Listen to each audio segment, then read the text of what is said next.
lost her, I remember praying so fervently that she would survive, and here she is. Here she is. Got it. And I was losing my voice before, so I had this megaphone, and it's really convenient. I'm like, I can do that here. Is he playing music? See, this is how multimedia I am. That's Mozart's wrong track. That's the wrong playlist. Wrong playlist. Please stop it. Eject that.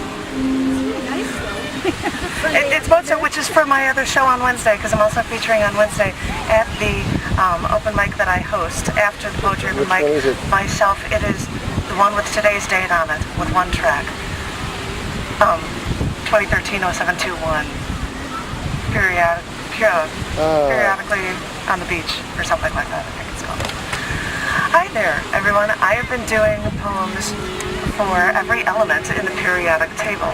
And yes, I usually do music with stuff, and I normally wouldn't hear, but I happen to have this player. So the music that you're hearing in the background is running music from the Ha-Man of South Africa that he had done for this for mixing. I hope it's just quiet in the background and I can work with this. I have a bunch of brand new poems.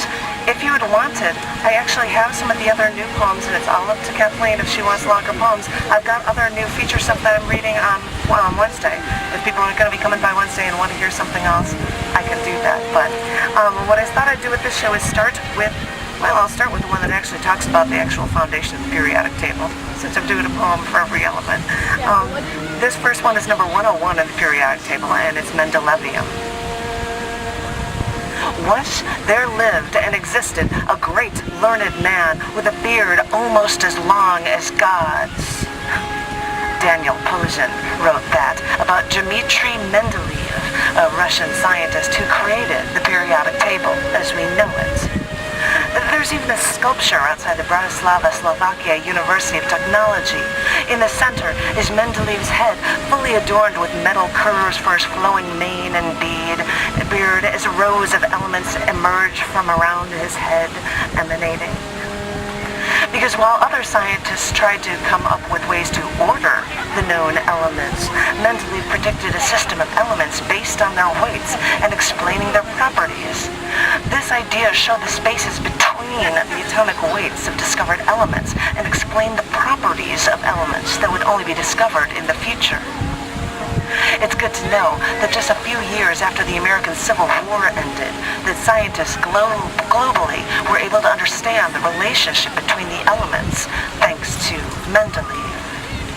And it's sad that the science community waited for nearly half a century after this godlike scientist's death to name an element after him.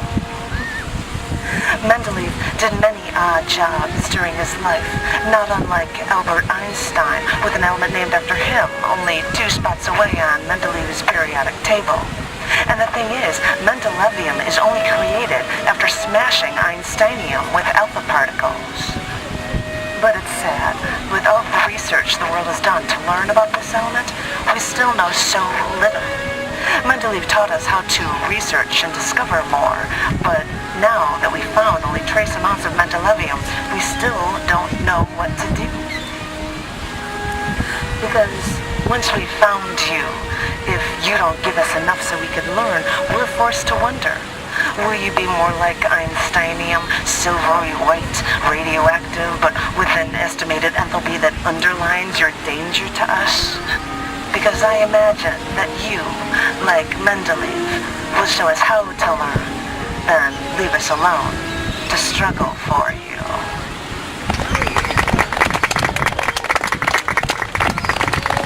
Hi there. This is helpful. With the wind, I figured this little thing would be helpful. Oh, yeah. Outside like this. And anyway, that one was 101. This one is number 111 in the periodic table.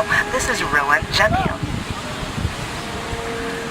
Being in the right place at just the right time is what getting what you want is all about. 13 nuclear researchers bombarded bismuth-209 with nickel-64 ions to make the nickel penetrate the bismuth nucleus so they come together to make a bigger atom.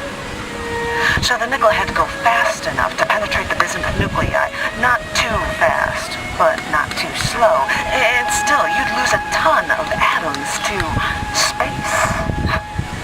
Enough experiments enough times created more atoms of element 1, 1, 1. They looked for so long, and no one knew for sure what raw ingenium looked like. So researchers started predicting its properties because it had such a short half-life. And on the anniversary of when this element was discovered, of when all this came together in just the right way, at just the right time, well, that's when John Hinckley, after stalking the rock star and watching his habits, that's when he walked from the sidewalk and shot John Lennon. Because as I said, you have to be in just the right place at just the right time to make everything come together, don't you? But if we ever got enough of this element of 1, 1, 1, we'd love this precious metal, even if only for a short while.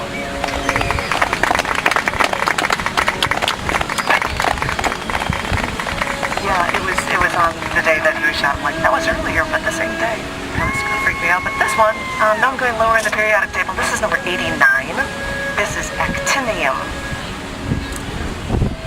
So at my old job, we had to work with this piece of machinery that, in order for it to work, needed to be powered by 8 D-cell batteries. Yeah, we could have plugged it in, but there was never an outlet in the places where we actually needed to use this machinery. And these 8 D-cell batteries we had to use, they were lasting like only 2 to 4 hours. So we'd have to go through anywhere from 4 to 6 sets of batteries a day. I mean, that's insane, having to go through all of that battery power. So I called the manufacturer to see if any battery packs had a longer life. I even asked if rechargeable battery packs existed for it. They said there weren't any rechargeable battery packs, but a sales engineer there said that they had a special long life battery pack that lasted several years. Sounds like a good plan, so I asked for pricing and found out it cost thousands of dollars. Yeah, this battery pack could run from $14,000 to upwards of $40,000.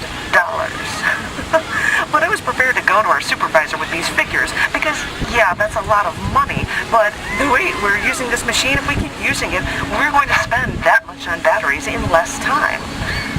So I called that sales engineer again for more information, and that's when they told me, sorry, we couldn't buy it. Now, I know it's expensive, but I had to know what's up. And then he said that they could only sell it to NASA, the DOD, and select U.S. government agencies. So, yeah, I had to ask why, and found out that it was a special radioactive thermoelectric battery for use in outer space. It seems that the radioactive actinium was the fuel for the work that I need to do. I guess it figures that the only thing that could help out my work is something insanely rare and insanely expensive, and it's best suited for a spacecraft, not for down here where I've got work to do. Woo! Yeah! I love to hear that you need that. Actually, I wasn't on that job. You'd have to ask somebody else that I know what the job details of that battery pack were. That was actually not my voice. You know, you can speak in other people's voices, right? That's poetry, blah, blah, blah. Trying to make it sound scientific and poetic at the same time. But anyway, now you have to work to try to figure out how to pronounce these things. This one, I'm getting lower on the periodic table. This is number 38. Starts with the letter Y. This is yttrium. Recently, NASA sent a rocket to collide with a comet to gather comet dust so they could learn about comets, which contain the primordial parts of what started this solar system. A compact disc bearing my name was mounted on the Impactor spacecraft shot into space on this deep impact mission.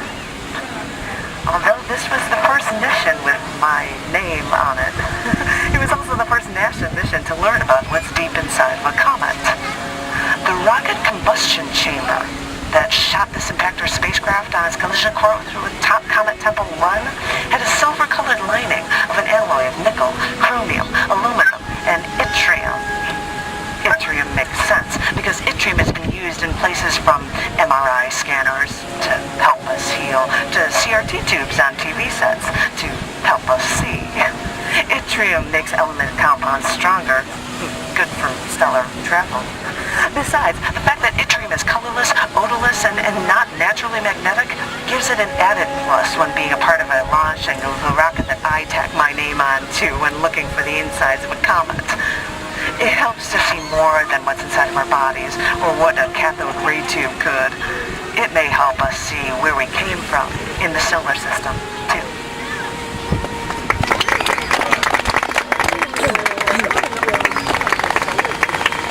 Well, things are going out there and nothing changes with it in the solar system, so they're like, we've got to find things that'll help us learn about that stuff.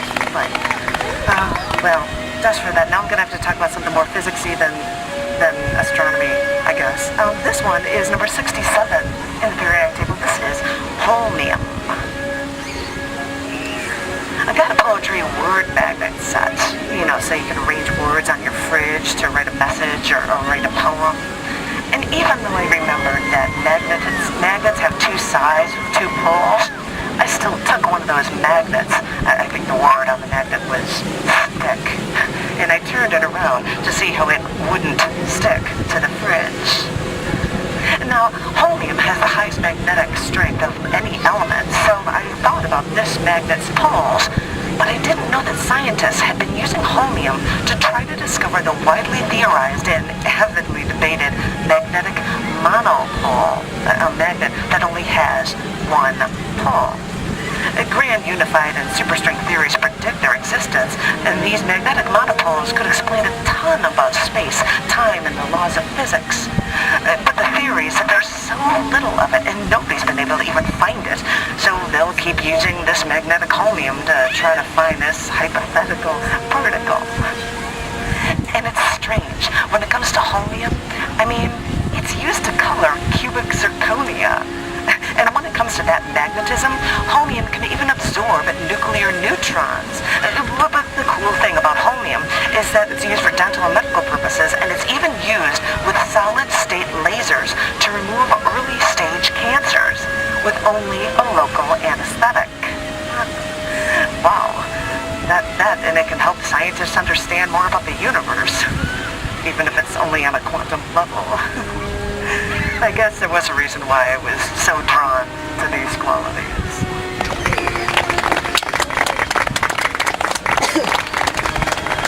I started this early, and I do like the basic ones, like, carbon, oxygen, hydrogen, the ones at the beginning you do, and I've even done bonus ones, second ones about that, and I broke down and did a second one about number 13 in the periodic table. This one is called aluminium, aluminum. So back in the day, this is how researchers conducted science when working with things that they didn't know. So when a Denmark man in 1825 discovered element 13 and wanted to know everything about it, he tasted the element. Thinking it was bitter, and it made his mouth tighten up when he ate alum, he posed the name for element 13 to be alumnium. But I think the science people that formed the element naming community, they didn't like that name, so they decided to call the element aluminium. But the element's name is aluminum. Aluminium is a British thing, so why is it known in the States as aluminum? Well, I heard a man explain that he heard, now, I don't know if this is true, but hear me out. He heard that in the States, when a company, it might have been the Aluminum Company of America, Alcoa, but I'm not sure. But when they were starting this company, they filed its name to the federal government. And when meaning to write the Aluminium Company of America, they forgot the letter I. So the name became the Aluminum Company of America. Well, it stuck, not only in the company, but also in the science community in America. And because someone forgot to write the letter I for registering a company name, all American-speaking countries now say aluminum instead of aluminium. So, from tasting like alum to misspelling a word, aluminium, aluminium, or rather, aluminum, wow, now it has quite a list of aliases.